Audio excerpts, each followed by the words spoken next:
अगर सहयोग करे तो क्यों नहीं हो सकता। यहाँ पे भी किसान यूनियन नहीं है तो क्या, हम लोग सब यूनियन बना के काम करेंगे। हम हैं तो सब लोग किसान, मेहनत से। काफी बड़ा शहर है, यहाँ से रेफर करने के बाद सीधे दिल्ली भागा जाता है, तो आपको क्या नहीं लगता कि हमारे क्षेत्र में, बरेली में एक एम्स होना चाहिए? हमारे क्षेत्र में अगर कोई अधिकारी कुछ गलत करता है या रिश्वत लेता है, आप सीधे ऑन द स्पॉट जाके उनको हड़का देते हैं, ये क्या? सोशल मीडिया तो मैंने अरविंद जी आपसे सीखी है। मैं आपको ही देखता रहता हूँ कि आप मतलब हर बहकावे में बड़े नेता आ जाते हैं और टिकट कट जाता है, लेकिन इसमें कोई बुरा मानने की बात नहीं है। हम बहुत खुश हैं।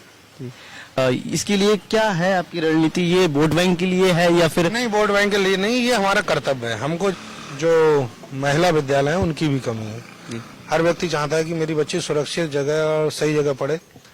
नमस्कार, न्यूज कुंभ में आपका स्वागत है। इस वक्त हम मौजूद हैं वार्ड नंबर 30, जो कि काफी चर्चाओं में रहता है, और यहाँ से जो जिला पंचायत सदस्य हैं निरंजन यदुवंशी जी हमारे साथ मौजूद हैं। इनसे आप बात करते हैं। जी सर।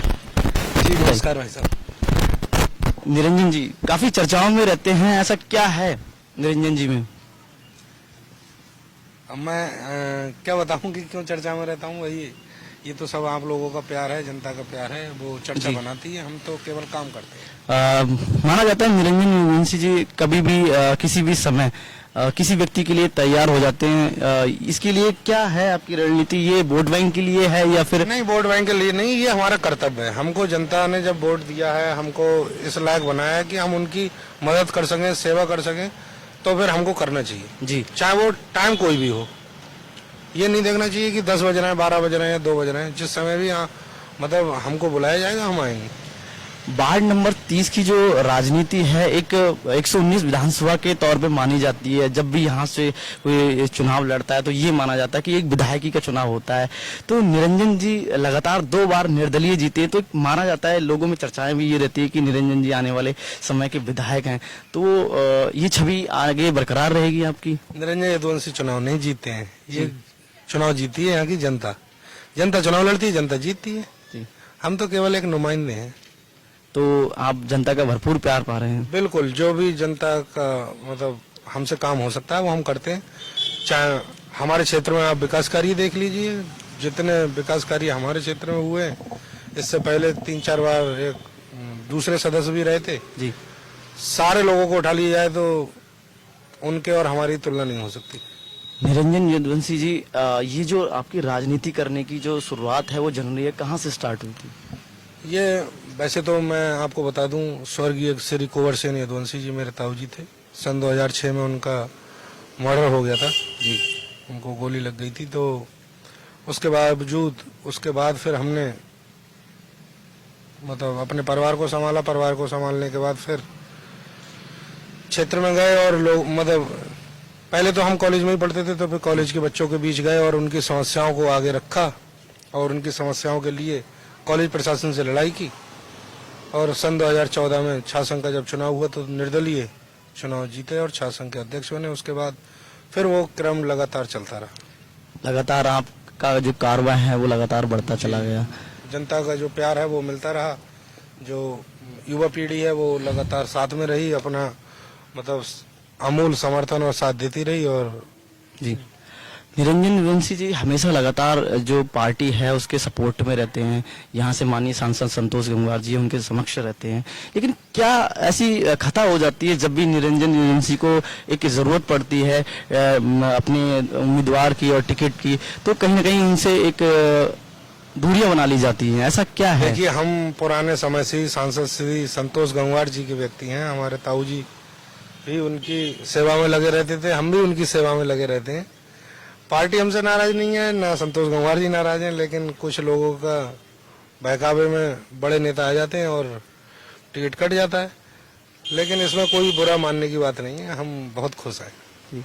अच्छा, माना जाता है कि कॉलेज लाइफ में आपके एक करीबी मित्र हुआ करते थे, इस बार उनको भी आपके विरुद्ध उतार नहीं, ये तो रणनीति थी, पार्टी की रणनीति थी। पार्टी के लोग ये चाहते थे कि कैसे भी निरंजन को रोका जाए, लेकिन जब चुनाव जनता लड़ रही थी तो फिर निरंजन को कैसे रोक सकते हैं? भाई, जनता को कौन रोक सकता है? जनता चाहे जिसे बना दे, जनता चाहे जिसे गिरा दे। जब जनता चुनाव लड़ती है तो फिर वो जीतती है, फिर उसे कोई नहीं रोकता।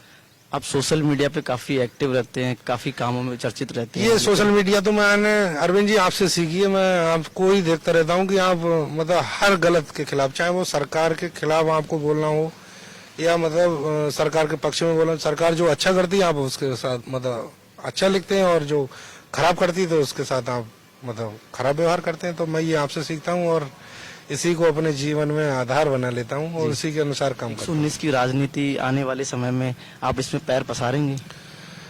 देखिए साहब, मैं जनता के ही दम पे चुनाव लड़ा हूँ। 2 बार जो जनता ने मुझे प्यार दिया है उसी के आशीर्वाद से मैं चुनाव जीता हूँ। और अगर जनता का आशीर्वाद मिलता है या मतलब मैं अपने जो भी मेरे अपने लोग हैं उनसे मैं इस बात की चर्चा करता हूँ, तो वो अगर कहते हैं कि हाँ आगे बढ़ा जाए तो निश्चित चुनाव लड़ा जाएगा। 2027 में 119 विधानसभा मीरगंज से चुनाव लड़ने की पूरी तैयारी है। अधिकारियों को लेकर बड़ा आप रुख ऐसा रखते हैं। अधिकारियों की क्या है अरविंद भाई, इस मामले में मैं कुछ डिटेल्स जानना चाहूंगा कि मतलब जब मर्जी आती है, अगर कोई अधिकारी कुछ गलत करता है या रिश्वत लेता है, आप सीधे ऑन द स्पॉट जाके उनको हड़का देते हैं, ये क्या मतलब? देखिए, और तुरंत तत्काल मौके पर पहुंचना ये मेरी प्राथमिकता है जी। इसको मैंने अपने जीवन में मतलब अनुपालन करने का प्रयास किया है कि अगर मैं यहाँ पे मौजूद हूँ तो तत्काल उसके पास 10 मिनट में पहुंचने का प्रयास करता हूँ। जैसे सरकार की योजना है 112 नंबर, मैं उससे सीखता हूँ कि जब उसको कॉल आती है तो वो तुरंत पहुंचती है, तो फिर मुझे पहुंचने में क्या दिक्कत है? मुझे ही पहुंचनी चाहिए। और मैं पहुंचता हूँ, देखता हूँ समस्या, अगर अधिकारी वास्तव में ही गलत होते हैं। अधिकारी क्या है, जब भाजपा की सरकार 2017 में बनी थी तो जीरो टॉलरेंस नीति के अनुसार भाई उन्होंने मुख्यमंत्री जी ने कहा था कि जीरो टॉलरेंस के हिसाब से काम होगा, किसी से कोई रिश्वत नहीं ली जाएगी। हुआ क्या, कुछ समय तो अधिकारी मतलब उनके प्रेशर में रहे, उसके बाद वो बेलगाम हो गए और बगैर पैसे के कोई भी काम नहीं होता है। जब मेरे अपने लोगों से पैसा लिया जाता है तो फिर मुझे ये बर्दाश्त नहीं होता है। मैं उनके खिलाफ खुल के बोलता हूँ, फिर इसका मुझे डर नहीं है कि मेरा क्या होगा क्या नहीं होगा। जी, देखते रहते हैं हम आपकी मतलब सोशल मीडिया पे डायरेक्टली आप वीडियो और ऑन द स्पॉट अधिकारियों को हड़काते रहते बिल्कुल, हैं। मैंने मतलब जो मेरे साथ मतलब मेरे लोगों से पैसे लेगा बर्दाश्त नहीं किया जाएगा, चाहे कोई भी व्यक्ति से। धीरे धीरे रिश्वत को यहाँ से खत्म करते जा रहे हैं। हाँ, रिश्वत अगर ईश्वर की कृपा रही और जनता का प्यार रहा तो मीरगंज 119 विधानसभा मीरगंज में कोई भी रिश्वत नहीं लेगा, चाहे थाना हो या तहसील हो। अगर किसी ने रिश्वत ले ली तो ऑन द स्पॉट वहीं फैसला होगा। जी, बिल्कुल। हमारे क्षेत्र में स्वास्थ्य की बड़ी समस्याएं रहती हैं, हमारे क्षेत्र में सरकारी हॉस्पिटल की बड़ी समस्याएं रहती हैं। बरेली जाना माना एक शहर है और यहाँ पर प्राइवेट हॉस्पिटल बड़ी तादाद में है। कोई गरीब इंसान अगर ये बरेली क्षेत्र में अपने हॉस्पिटल में जाता है तो कहीं ना कहीं ये माना जाता है, लोगों में सुनने आता है कि प्राइवेट हॉस्पिटल में जाओ तो जमीन जायदाद से जाओ और सरकारी में जाओ तो जान से जाओ। तो क्या यहाँ पर भी एक हॉस्पिटल की मांग हो सकती है? बिल्कुल, यहाँ पे एक हॉस्पिटल बनना चाहिए। सरकार की एक योजना चल रही है अरविंद जी, मैं उसके बारे में बताना चाहता हूँ। आयुष्मान कार्ड योजना। जी, सरकार का इस पे बहुत ध्यान है कि वो प्रत्येक गरीब का आयुष्मान कार्ड बनवाना चाहती है, परंतु इसमें भी बहुत समस्या है। आप समझिए, अगर कोई मतलब मरीज है जिसको बुखार है या कोई मतलब छोटी मोटी दिक्कत है तो उसके लिए 2500 रुपये पर डे अगर हॉस्पिटल का चार्ज बनता है। मतलब मेरा एक सुझाव है अपना, मैं ये चाहता हूँ जैसे किसी को बीमारी है, अगर वो 10 दिन भर्ती रहा तो 10 दिन का पूरा चार्ज मतलब आयुष्मान कार्ड से ही काटना चाहिए, परंतु ऐसा नहीं होता है। जी, उसको जांचों के नाम पे ऐसे लूट लिया जाता है कि उससे पहले इतने पैसे ले लिए जाते हैं कि उस आयुष्मान कार्ड का कोई मतलब ही नहीं रह गया। इमरजेंसी में 3500 रुपये पर डे के लेते हैं और जांच करा देते हैं एक दिन में 10,000 की। जैसे ऑपरेशन होता है किसी चीज का, ऑपरेशन होता है उसका पूरा एस्टिमेट बनता है और पूरा पैसा कट जाता है आयुष्मान से। ऐसे ही अगर वो व्यक्ति 5 दिन भर्ती रहे या 10 दिन भर्ती रहे या 15 दिन, उसका जो भी चार्ज हो, मैं जांचोगे जो भी हो, उसकी लिमिट जो 5 लाख की है आयुष्मान कार्ड की, तो 5 लाख मतलब जो भी उसका इलाज का खर्चा हो वो उसी से कटना चाहिए। उसको लूटा नहीं जाना चाहिए कि हाँ ये जांच आपकी बाहर से होगी और ये आज के खर्चे में नहीं लगेगा, ये आयुष्मान से नहीं होगा, ये नहीं होना चाहिए। बरेली मंडल है और बरेली काफी बड़ा शहर है, यहाँ से रेफर करने के बाद सीधे दिल्ली भागा जाता है। तो आपको क्या नहीं लगता कि हमारे क्षेत्र में बरेली में एक एम्स होना चाहिए? हमारे क्षेत्र में एम्स होना चाहिए, बिल्कुल होना चाहिए, और एम्स की मांग को आगे बढ़ाया जाएगा। बिल्कुल, एम्स की बहुत बड़ी समस्या है क्योंकि प्राइवेट हॉस्पिटल वाले लूटपाट के अलावा कुछ नहीं करते हैं। आप यहाँ से अगर सही मरीज यहाँ के एक मरीज गए थे ठीक ठाक, उनको ऐसी चोट लग गई थी उनको डॉक्टर ने बताया कि उनकी मतलब आंत बस्ट हो गई और सही सलामत बढ़ते हुए वहां से निकल गया है, तो एक्सपायर निकल गया। उठाई तो नहीं होगी। हम यहाँ से ऋषिकेश भागते हैं, दिल्ली भागते हैं, पीजीआई में मतलब एंट्री नहीं हो पाती लोगों की। एम्स होगा तो वहाँ मतलब जो हम छोटी छोटी दवाइयों के लिए इधर उधर दौड़ते हैं कि साहब बुखार आ गया हम वहाँ चले जाएं, तो मतलब इनमें भी काफी राहत मिलेगी। वैसे हमारा जो सीएससी है मीरगंज, ये डॉक्टर अमित जी थे तो अच्छा चल रहा था। अब तो मैं गया नहीं हूँ तब से। उन्होंने व्यवस्था अच्छी कर दी थी। यहाँ 1-2 हजार लोग पर डे ओपीडी होती थी जी। जी। अगर उनकी तरह हॉस्पिटल चला है व्यक्ति ये, तो फिर कोई दिक्कत नहीं है। 119 मीरगंज विधानसभा और वार्ड नंबर 30 कृषि आधारित क्षेत्र है, बहुमूल्य क्षेत्र है, किसान क्षेत्र है यहाँ पर। तो अभी जो किसानों का प्रोटेस्ट हो रहा है, आंदोलन चल रहा है, तो उसमें आप कुछ कहना चाहेंगे कि किसानों की जो मांग को लेकर है, या खाद बीज या उन चीजों पर आप क्या देखिए, आप आज की महंगाई को देखते हुए, देखो सारी चीज महंगी है, उसको देखते हुए किसानों की जो फसल का रेट है उनको नहीं मिल पा रहा है। जो एमएसपी है वो उनके हिसाब से नहीं है। कायदे में उसको बढ़ाना चाहिए और किसान तभी मजबूत होगा। अब है क्या, जंगली जानवर हैं जैसे बिझार हैं, गाय हैं, ये लोग छोड़ रहे हैं और ये फसलें चल रही हैं लोगों की। या तो फिर इनको पकड़वाया जाए। कागजों में क्या है, अधिकारी कागजों में कह देते हैं कि हाँ सारे पशु बंद कर दिए, सरकार बोलती है कि हम तो काम कर रहे हैं। हाँ, लेकिन नहीं, बिजार को कोई पकड़ने नहीं जाता है। एक द्विशास गाँव में इससे कई बार शिकायत कर चुका हूँ। वो एक बिजार है, वो सबकी पिटाई लगा रहा है, 12 सांड किसी को मार रहा है, तो लेकिन उसको कोई पकड़नी नहीं है। इसके बाड़े बंदे के लिए भाई, अगर आप कुछ नहीं कर पा रहे हैं, पकड़ नहीं पा रहे हैं, तो किसानों को बाड़े बंदे के लिए इसके मतलब जो तारवाल लगाने के लिए आप पैसा दीजिए, उसको ब्याज मुक्त ऋण दीजिए, जिससे वो अपने बाड़े बंदी करे और इससे फसल से उसकी सुरक्षा हो। बताओ, रात रात भर जाग कर इतनी ठंड में उसने अपनी फसल रखाई और एक दिन में उसकी पूरी फसल साफ हो जाती है। निरंजन जी, उत्तर प्रदेश में महिला अपराध में नंबर 1 बनता जा रहा है। सरकार की जो नीतियां थी कि महिला अपराध को हम कम करेंगे, लेकिन ऐसा क्या कारण है? देखिए, सरकार महिला अपराध को रोकने के लिए लगातार प्रयास कर रही है। प्रत्येक थाने में महिला हेल्प डेस्क बनाए हैं और जो महिला अपराध को रोकने के लिए उनने 1090 भी चलाई है, वुमेन हेल्पलाइन नंबर। अगर किसी महिला को कोई दिक्कत है तुरंत कॉल कर सकती है। फिर भी व्यक्ति को अपनी सोच बदलनी चाहिए। जैसे महिला अपराध तो तभी रोकेंगे जब व्यक्ति अपनी सोच बदलेगा।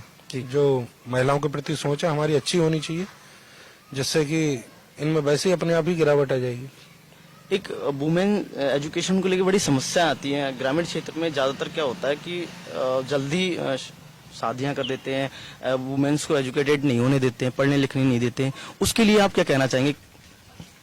जैसे पहले तो बहुत सारे मतलब गांव में क्या होता था कि जल्दी शादी कर देते थे। अब तो चलो उसमें काफी सुधार है, लोग पढ़ा भी रहे हैं, लेकिन फिर भी जैसे अपने रूरल एरिया और ज्यादा निचले एरिया में खादर की तरफ चले जाएं तो उसमें बच्चियां अब भी नहीं पढ़ रही हैं। पहले बात तो यहाँ जो महिला विद्यालय है उनकी भी कमी है। हर व्यक्ति चाहता है कि मेरी बच्ची सुरक्षित जगह और सही जगह पढ़े, जिससे उसको कोई दिक्कत ना हो। आज का माहौल देखते हुए आदमी चाहता है कि मतलब ऐसे माहौल में पढ़े जिसको मतलब जो आवारा कुत्ते टाइप घूम रहे हैं वो उनसे बची रहे। तो पहले हमारे यहाँ पे जैसे महिला विद्यालय को एजुकेशन को अब भी लोग लायक नहीं कर रहे हैं। महिला विद्यालय हो जाए, जैसे हमारे यहाँ एक ब्रह्मा देवी बालिका इंटर कॉलेज है, एक से काम नहीं चलेगा, क्योंकि जैसे क्षेत्र तो पूरा बड़ा है, बच्चियां इतनी दूर दूर से आती हैं। तो एक जैसे खादर में 2-3 कॉलेज खुल जाए लड़कियों के और एक महिला डिग्री कॉलेज खुल जाए, जिससे कुछ बच्चियां क्या है जैसे इंटर करके ही बैठ जाती हैं जी, क्योंकि आगे वो डिग्री कॉलेज में भेजना चाहते हैं, सोचते हैं अरे वहाँ लड़के लड़कियां साथ पढ़ेंगे कि हमारी लड़की बिगड़ न जाए, इसलिए वो नहीं पढ़ाना चाहते हैं। अगर महिला महाविद्यालय हमारे यहाँ होगा तो इसमें काफी सुधार होगा। एक समस्या और है, ITI कॉलेज है हमारा सिंदौली में जी, वर्षों से ऐसा ही पड़ा है, आज तक चालू नहीं हुआ है। तो सरकार से रोड में बस अड्डा फतेहगंज में भी ऐसी जगह बन रहा है जिसका ना तो फतेहगंज को लाभ होगा और ना मीरगंज को। फतेहगंज में बन रहा है तो फतेहगंज को भी लाभ नहीं होगा, क्योंकि फतेहगंज बिल्कुल भिटौरा रेलवे स्टेशन के पास बना रहा है, जो कि बिल्कुल सरकार का पैसा व्यर्थ लग रहा है। अगर वो, क्योंकि फतेहगंज की और बरेली की दूरी तो 10 किलोमीटर है और वहाँ पे इलेक्ट्रॉनिक बस भी चल रही है। सबसे ज्यादा समस्या हमारे यहाँ हर जगह इलेक्ट्रॉनिक बस चल रही है, पूरे मतलब हर तहसील के लिए इलेक्ट्रॉनिक बस चालू हो गई है, लेकिन मीरगंज ही ऐसा पिछड़ा एरिया है जहाँ के लिए इलेक्ट्रॉनिक बस सेवा शुरू नहीं की गई और लोग डग्गा मार वाहनों में यात्रा कर रहे हैं, जो बस अड्डा विधायक जी बनवा रहे हैं वो बनवा रहे हैं फतेहगंज भिटौरा रेलवे स्टेशन के पास, जबकि उसको हमारे यहाँ मीरगंज में जगह भी है और वहाँ बनना चाहिए, जिससे यहाँ के लोगों को लाभ मिले। तहसील यहाँ, फैक्ट्री यहाँ, तो यहाँ से लोग सीधे जुड़ेंगे, जिससे सरकार का भी इनकम होगी। जी से लोगों ने कुछ मांग रखी थी इस मामले पर। बिल्कुल कहा था, लेकिन वो कह रहे थे कि जगह नहीं है, लेकिन सरकार चाहे तो जगह भी मिलेगी, क्यों नहीं मिलेगी? सरकार कहीं भी कुछ भी बनवा सकती है, लेकिन वो नहीं बना। ये हमारा दुर्भाग्य है कि वो मतलब रोडवेज बस अड्डा सरकार द्वारा बनवाया जा रहा है, वो भी बनवाया जा रहा है ऐसी जगह जिसका कोई दुरुपयोग होना नहीं है, मतलब सदुपयोग कुछ नहीं होना, केवल दुरुपयोग होना है। और पूछना चाहूंगा रोजगार को लेके आप कुछ कहना चाहेंगे? रोजगार की तो बहुत सारी समस्याएं, आप किसी गांव में चले जाएं, जो हमारे नए युवा हैं, कोई ताश खेलते हुए वो कैसे मिलेगा? अगर यहाँ एक शेड्यूल बन जाए, हमारी रबड़ फैक्ट्री इतनी बड़ी, मतलब उसकी इतनी भूमि खाली पड़ी है, उसमें पूरा शेड्यूल नहीं 2 शेड्यूल आ जाएंगे। कोई हमारे भाग रहा है, कोई बिहार भाग रहा है, कोई कहीं भाग रहा है, वो क्यों जाएगा? जी, समृद्ध हो जाएगा हमारे क्षेत्र। जितनी आप 9 हमारे यहाँ पे 9 विधानसभा है हमारे जिले में, सबसे पिछड़ी हुई हमारी विधानसभा है 119। हाँ, इतनी लेकिन यहाँ से तो सरकार के ही विधायक हैं, सरकार के ही सांसद हैं, जबकि सबसे ज्यादा वोट मीरगंज विधानसभा से ही मिलता है, चाहे विधायक जी को मिलता हो या सांसद जी को। फिर भी उन दोनों लोगों को मिलकर इसकी तरफ ध्यान देना चाहिए। आप ये समझिए, सबसे बड़ी समस्या क्या, मुंसिफ कोर्ट हमारे नहीं है, प्रत्येक तहसील में मुंसिफ कोर्ट हमारे नहीं है। हमारे यहाँ के किसानों के लिए प्रत्येक विधानसभा में मंडी होगी, आप कहीं चले जाए, बिल्कुल हमारे यहाँ नहीं है। ये हमारा दुर्भाग्य है। तो इस मामले पर किसी के भाई साहब किसी का ध्यान ही नहीं है। नहीं, तो इस मामले पर जनता इस चीज की मांग करती है विधायकों से या फिर अपने प्रतिनिधियों से? अच्छा, मांग नहीं करेगी तो जनप्रतिनिधि को नहीं देखना चाहिए कि यार क्या चीज क्षेत्र में होनी चाहिए, क्या नहीं होनी चाहिए? ज्यादातर तो उनका यही रहता है कि जब तक मांगेंगे नहीं तब तक हम देंगे कैसे? ऐसा कुछ नहीं है। जनप्रतिनिधि थोड़ी मांगेगा, कोई ईश्वर थोड़ी जनप्रतिनिधि, वो भी तो इंसान है। लेकिन उनकी तो यही वजूद रहता है, उनका तो यही कहना रहता है। मैं आपको बता रहा हूँ, क्षेत्र का होने का और ना होने का केवल एक ही मामला है। अगर क्षेत्र का आदमी होगा, उसको समस्याएं पता होंगी कि कौन सी समस्याएं हैं और कौन परेशान है कौन नहीं है। बाहर का आदमी होगा तो उसको क्या पता? जैसे तो मतलब जो समस्या है, मैंने आपकी मंडी की समस्या बताई जी, बहुत प्रमुख समस्या है। हमारे किसान कहीं मिलक भाग रहे हैं, कहीं बिलासपुर भाग रहे हैं, कहीं कहीं जा रहे हैं, क्यों जाएंगे? बिल्कुल। और ये किसान क्षेत्र बहुमूल्य क्षेत्र है। बिल्कुल यार, लेकिन कोई ध्यान ही नहीं देता। फैक्ट्री है, 2 दिन आपका गन्ना लेट हो जाए नहीं लेगी, हालांकि पेमेंट अच्छा दे रही है, सब इससे प्रसन्न भी है, फिर भी किसानों की समस्या घटतोली हो जाए, कोई देखने वाला नहीं।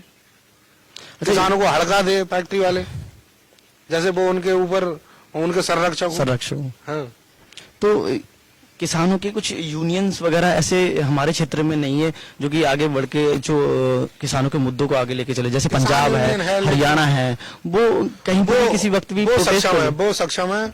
असल में यहाँ का किसान भी अगर सहयोग करे तो क्यों नहीं हो सकता है। यहाँ पे भी किसान यूनियन नहीं है तो क्या, हम लोग सब यूनियन बना के काम करेंगे? हम है तो सब लोग किसान, हम मेहनत से काम करेंगे और जिसके लिए भी अड़ेंगे, धरना प्रदर्शन जैसे वो लोग करते हैं हम भी करेंगे।